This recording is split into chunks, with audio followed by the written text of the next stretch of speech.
Polly Hemming in the driver's seat. Polly is an advisor for the Australia Institute in the climate team. Is that right? In the climate and energy program. An independent think tank based in Canberra. Yep, independent public policy think tank based in Canberra. Nice. One of Australia's most influential. Think tanks. Unreal. We also have Rex and Willa and your husband Andy in the back as well. That's right. Who've all come along for the ride. Trepidatious looks. Yeah, you guys should be scared. An extremely bad driver, and I'm also quite drunk. Just for the record, I'm not drunk. All right, excellent. Extremely sober. We're going to travel through time. When you're ready, Polly, you can just plant it to 100. All the way, hit it all the way, hard, all the way. All right, that's good.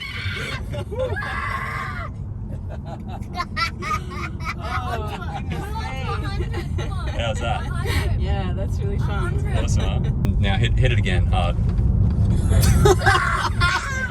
Righto, that's good. Back it up.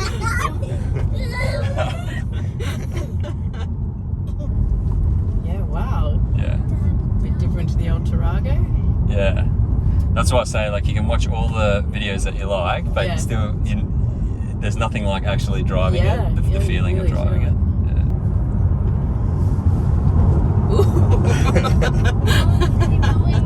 Unreal, eh? Yeah, really fun. Yeah, I wanted to have a bit of a chat to you about what you do at the Australia Institute. We work with Richie Merzian, who, of course, you know, he's the director of the climate and energy team. And we basically just, a large part of our job is really just responding every day to the batshit crazy policies that are coming out of the coalition, but also do a lot of research around, what makes better climate policy in Australia. When the government comes out with a policy or an announcement, you guys kind of dig into the details, analyse it, see what's genuine, what's kind of BS, and then you produce reports from it? Yeah, a lot of it is that, because there's so many, ideally it would be good if we could be sort of putting forward proactively our own ideas of what would make good policy, but as you say, like, there's announcements every day around how we're meeting and beating our targets, around, how important a gas-fired recovery is, how gas is a transition fuel, and a lot of it, to be honest, is spent debunking those claims, analysing those claims, doing the research, finding the data around that, and then determining whether there's actually any veracity to those claims. And sadly, majority of the time, there's really not. I guess the Institute plays a big role in holding the government to account on their announcements and policies, really. Yeah, I think so. I think we are genuinely independent. It just happens that there's an enormous amount of bad climate policy coming out of this government. So, we aim to hold all governments to account, I guess. But at the moment, it's largely responding. Climate change is really, it's not the only issue in Australia, but it's probably one of the most urgent and prominent. And so there's a lot of government announcements and a lot of really bad policy that's coming out. And so, we do try to hold the government to account. We do try and show what an absolute fraud net zero is if we're continuing fossil fuel expansion, which is exactly what's happening. You can't have net zero and fossil fuel expansion without some really dodgy accounting and misleading claims happening. So there's a lot of manipulation that's going on, I guess, with the data, with the Australian government. I think that you do some stuff on CCS, so carbon capture and storage. Yeah, that's one of our areas of interest. Basically, at the moment, as I said, a lot of it is reactive stuff. So whatever the government is currently announcing, and there have been a lot of announcements about CCS, then we respond to that. The fact that these successive Australian governments have spent about $4 billion on carbon capture and storage. over the last 20 years, and it's just all been wasted. It's a complete myth. The majority of carbon capture and storage projects around the world are just enhanced oil recovery. There's no carbon capture and storage project that has ever met a single target set for it internationally, but we just keep sinking money into it because it's a really great way of justifying initially continued coal, but now continued gas use. I guess it kind of makes people think that, makes people believe that we can actually keep burning coal and gas if we use CCS, and it's just not true. It just justifies. It's just a PR exercise, and actually, I mean, even if it worked, it would only ever capture a fraction of the emissions. So the Gorgon CCS project out of Gorgon CCS project, which has just been a colossal failure. If it actually worked, it would only ever capture 3 or 4 million tonnes of CO2 a year, and the overall emissions. If it worked. If it worked, let's just be clear. It's never worked. Well, it's captured, I think, 5 million tonnes to date. It's just been beset with problems.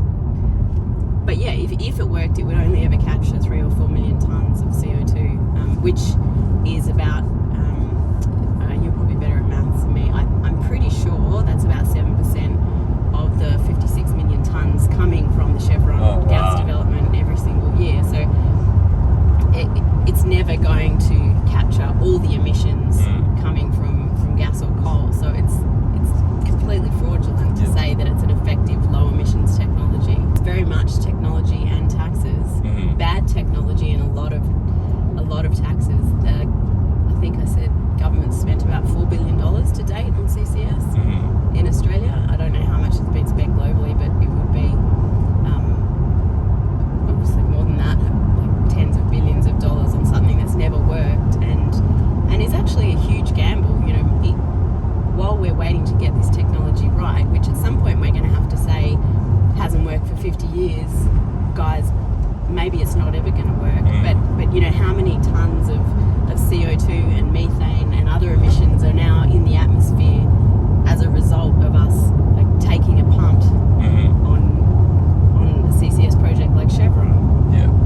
And have you noticed that there is a shift in how many people are starting to see through these lies and manipulation from the government? Do you think more people are cottoning on to this bullshit? We'll be hearing this more and more in the lead up to the election.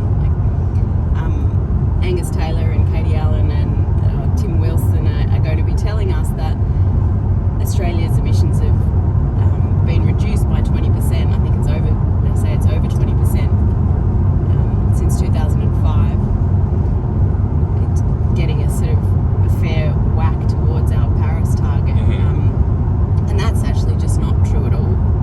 If you remove some stuff that happened in the land sector, like some land clearing that stopped in Queensland in the mid-2000s, our emissions across pretty much every sector of the economy are just going up.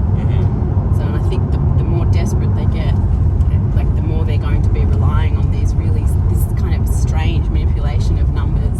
Sorry, but to answer your question, do I think there's a shift? Yeah, I think there is. What do you reckon? I feel like there is. I feel like a lot more people are cottoning on to these lies, and it's being exposed. And I think you can floor it here. Oh my gosh, it's so fun! Do you want to try some autonomous driving? Oh, okay. Yeah. So double tap down on the right hand paddle. Now let go. Take your foot off. Whoa. So you're now in autopilot. You can see your max speed here. You can scroll that up or down with this one here. Okay. Yeah? Does that feel alright? Yeah. It's going to take this corner fine. Freeways are, this is, it was made for this. Yeah. It's super reliable on freeways. It's seeing the lines. It's positioning the car right in the center of the lane. So this is very, very reliable. That's wild. That feels completely unnatural. Yeah. So are you going to get to the point where each Tesla has its own personality and not me, but one can have a relationship? Potentially. I mean, I feel I feel like I feel like I'm in a relationship with Charlie, which is this Tesla, because it is really like a robot on wheels. Yeah. You know, it's seeing everything and responding and reacting like a human would. And this car gets over-the-air software updates, right? So the chipset in this car, the first Model 3s that came out, they were using an NVIDIA chip, which is a gaming chip. Wasn't fast enough, so Tesla hired a bunch of chip developers and built their own chip in-house, and it's 21 times faster than the next best thing. And the chipset and the cameras in this car are good enough to enable full autonomy, right? It's just the software that needs to catch up. So you get software updates every couple of months. Tesla will release the latest autonomous driving software, and it just gets better and better. So this car actually drives way better than when I first bought it 2 years ago because of the software updates. Yeah. So things like traffic lights, cones, the way it handles has all improved dramatically since I bought it. Yeah, my Hyundai has not improved dramatically since I bought it. So theoretically, this car could be a full self-driving robo-taxi. It's just the software updates or the software that needs to catch up. And that's really the ultimate goal for Tesla, is that it'll be about mobility. It'll be about you won't need to own a car. Just you'll have these robo-taxis driving around, picking you up and dropping you off. So yeah, and the speed of the processing is so good. Say if a car swerved into us, this car would react. Yeah. So it would beep, and if you didn't take over, it would take over for you and avoid a collision. And it's so fast. Like for us, a car swerving into us, it's a split second. You know, we don't have much time to react. But for a computer, that's like an hour or a day. Like it's almost like it's happening in slow-mo for it. So it can check its cameras and go, oh, there's no one to my left. I'm going to slow down and swerve left. Super quick. Yeah. Wow. I think that's the best way of thinking of it. Like everything's happening in slow-mo for the car. Yeah.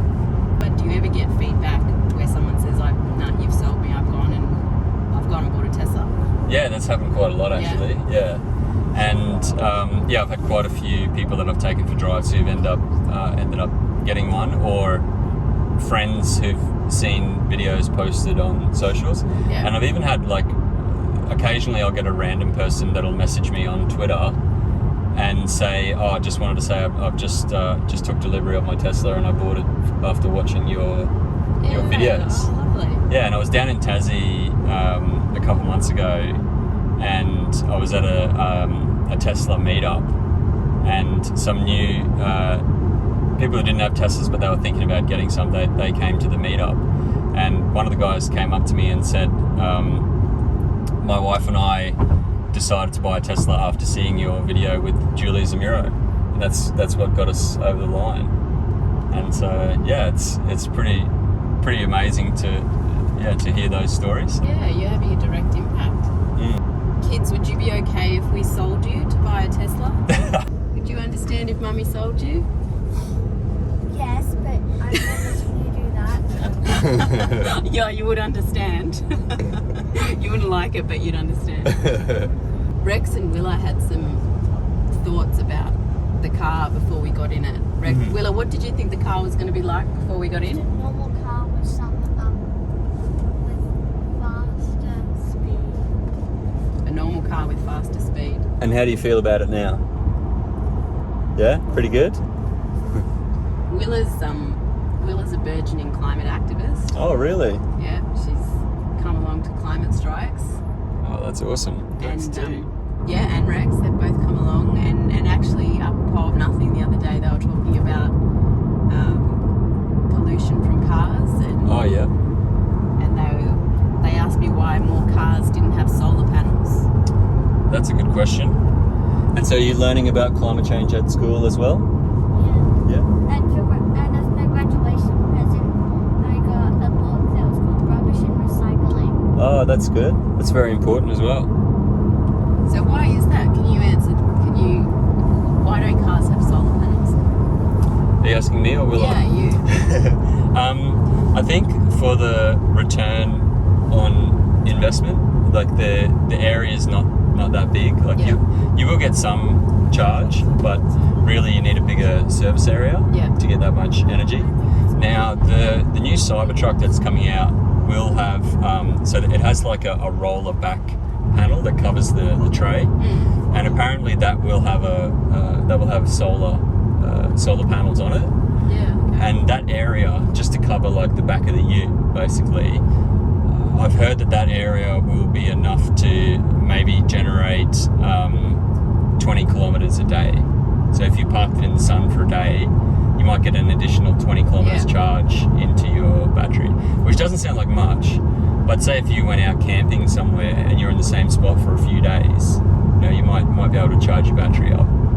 The cost of running this car is also really interesting. So this is a 75 kilowatt hour battery pack, and say if you get your electricity for 20 cents a kilowatt hour, you could fully charge this car for about $15. And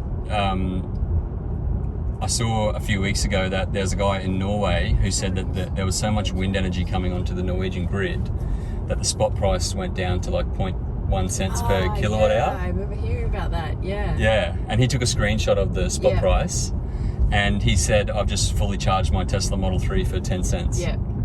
So that's what we're going to see in the future, I think, is that with a huge amount of renewables coming on to the grid, we'll see the prices really come down a lot. And yeah, we'll have an abundance of energy, and we'll be able to charge our electric vehicles for a couple of bucks. Yeah. And I think that's really what the oil industry is so afraid about. So the government seems kind of hell-bent on not having an electric vehicle strategy for Australia. We were meant to have an electric vehicle strategy. We were promised one, and then we got this thing called the Future Fuel Strategy, which... Oh, and then when they released like the second installment the other day, it was outside was it a hydrogen fuel cell, like a Toyota? Yeah. Yeah. Have you already kind of addressed hydrogen as an efficient like transport fuel? Or? Yeah, so there's a lot of like problems with hydrogen. Hydrogen vehicles have been talked about for a couple of decades, right? And I think the reason why a lot of governments, they tend to talk more about hydrogen than electric vehicles is because, like fossil fuels, hydrogen can be centralized and monopolized. The supply chain of hydrogen is a highly centralized fuel, basically. So if you own the equipment to be able to create hydrogen and the infrastructure, you own the supply chain, then people become dependent on you, and it's a highly centralized fuel source. Yeah. Whereas electricity and renewables and electric vehicles are decentralized forms of energy, right? Yeah. And if you're like a resource tycoon, that's not that great. Like decentralized energy that people can create in their own communities, resource tycoons don't want that, which is why we see a lot of resource tycoons talking about hydrogen but not about electric vehicles. Yeah. The problems that hydrogen has, first of all, it's extremely inefficient. So you lose a lot of energy converting electricity into hydrogen. So there's like a 20% loss or something like that, just converting electricity into hydrogen to begin with. You're creating all this energy using renewables, but then when you convert it into hydrogen, you're losing like 20%. That means you need like 20% more wind turbines and solar panels, right? Yeah. And then it's another like 20% to convert it back to electricity to power the vehicle. So it's extremely inefficient. Whereas battery electric runs at like 95% efficiency rate. So if you've got wind turbines and solar panels charging batteries, you're only losing like 5% or something like that. So that's the first problem. The second problem is that you need all this infrastructure for hydrogen that you don't need with electric vehicles. So like anyone with a garage who has electricity in their garage essentially has a charging station in their garage. Yeah. So you go to work, you drive your car to work, electric vehicle to work, you come home, you plug it in your garage, next day you got a full charge every single day. With hydrogen, you need to go to like a hydrogen charging station. Yeah. They're extremely expensive. I think they cost like $1 million for a hydrogen charging station. you need to get the hydrogen there. So with electricity, you're just sending electrons down the wire.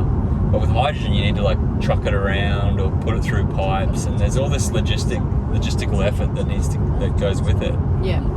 So from a systems perspective, electric vehicles are so much more efficient, and they're going to be way cheaper as well. And the performance, electric vehicles perform way better than hydrogen vehicles as well.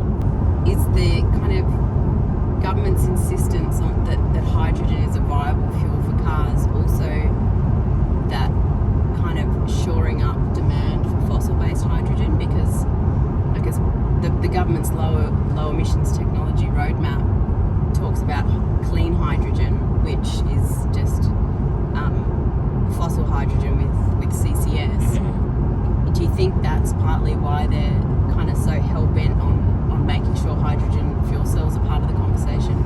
Yeah, absolutely. There's that, and there's the fact that like electric vehicles are the biggest threat to the oil industry. Yeah. Right? And we know that companies like Santos have a big influence over the Australian government. Like oil companies influence governments all over the world.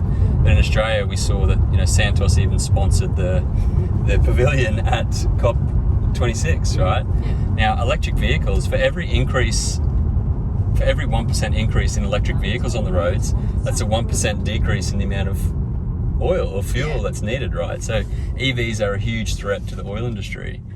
So the oil industry does everything in its power to try to suppress the electric vehicle uptake.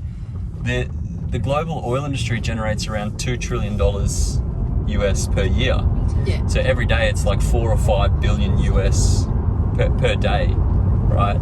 So every day that the oil industry can delay the uptake of electric vehicles is worth $4 or $5 billion. And you're right, like if the oil industry or fossil fuel industry is looking for its next market, hydrogen would be attractive for that.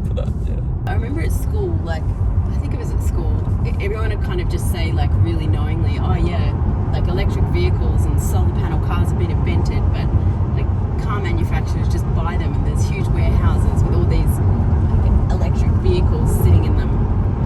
Is that like, and we all, like, somehow we all implied that we knew this massive conspiracy was going on. Is that a thing? Well, funnily enough, it kind of is, actually, because there's this fantastic documentary called Who Killed the Electric Car? And it came out in 2005, and it's about how General Motors in the 90s actually developed this amazing little electric vehicle called the EV1.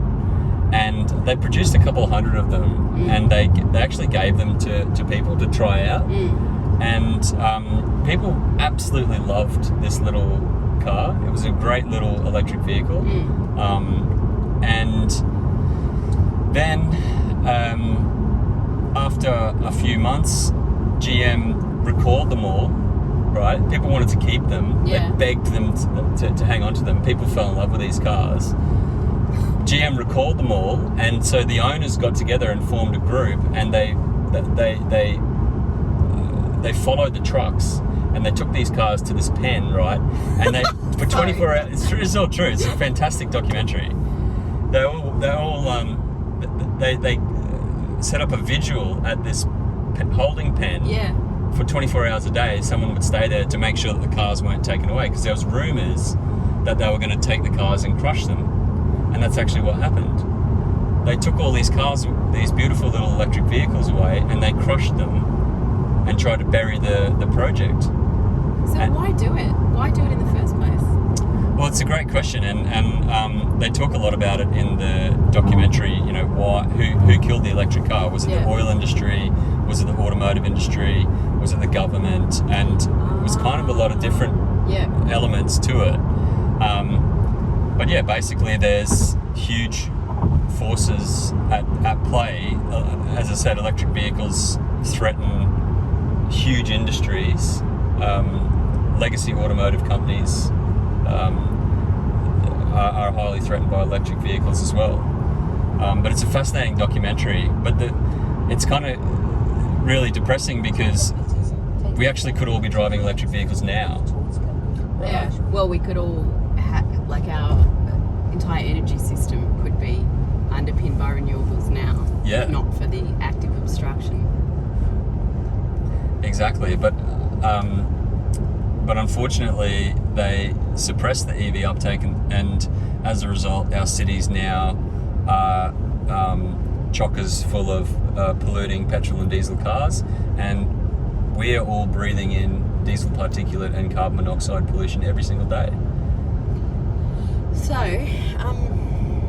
what about just like, should we not have a reduction on reliance of any kind of car? What do you think about that? Yeah, absolutely. I think you can be an advocate for electric vehicles, but also want less cars on the road overall. Yeah.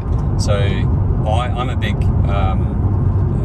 fan of active transport, cycling and walking, and we really need to make our cities bike and pedestrian friendly. Yeah. But we do need cars. Like, some people need cars. Both gave you a thumbs up. Oh, really? Oh yeah. Nice. Hey, It's pretty awesome owning an electric vehicle now. Yeah. And being part of what is becoming a electric vehicle revolution, and Yeah. being right at the very start of it. It's that quite would be- exciting. It would be really exciting. Yeah. Polly, what do you think is going to happen leading up to the election? And do you have any tips, or do you think that we're going to see a change of government?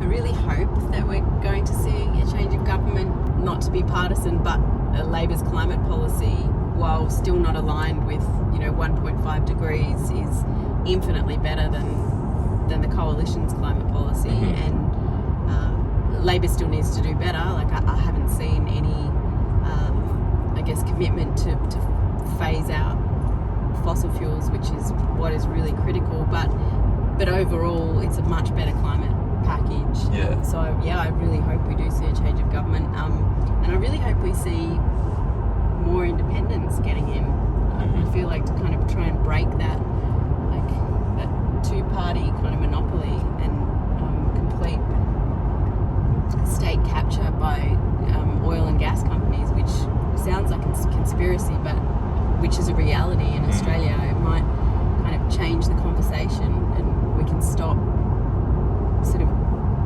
this idea that gas is a transition fuel and it's necessary for the economy and it's necessary for jobs, because it's entirely untrue. It would be really exciting to get more independent voices in there.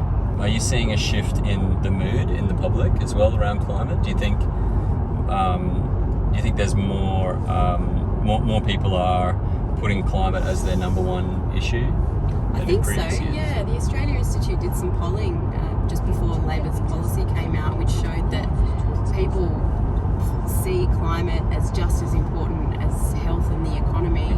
So yeah, I really think there is a shift in thinking, and of course climate affects both health and the economy. They're all kind of interrelated, but actually, just to go back to what you said about covering this for a lot longer, I actually only joined the Australia Institute earlier in the year, having previously worked in Angus Taylor's portfolio. Oh, really? Yeah. Wow.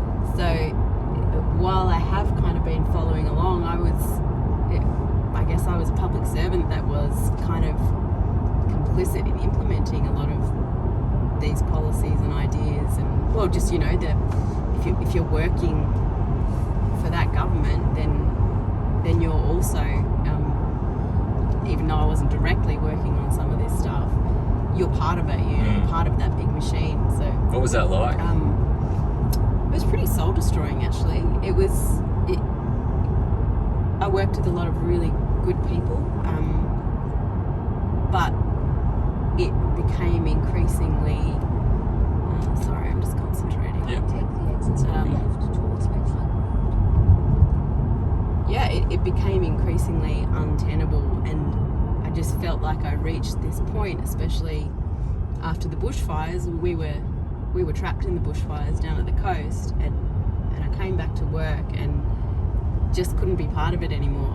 I just couldn't stomach being being told that gas is a critical part of a sound climate policy, and so it was really hard. I believed in the work that I was doing, and I felt separate from a lot of the more egregious policies. But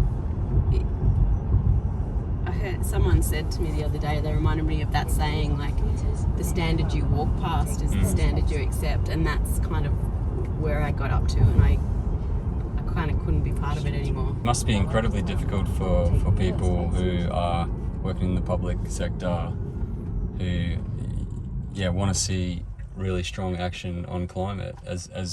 Anyone who understands the situation wants us to really act on this urgently, and to have to work in that sector and see this misleading stuff coming out must be gut wrenching. That's reverse, and now you just want to kind of line it up with the little yellow and black thing there. With the little bendy lines. It's really the camera's really good for It is really doing good. this. My reverse camera's covered in cobwebs. A little bit further, just so it just disappears. That's about it.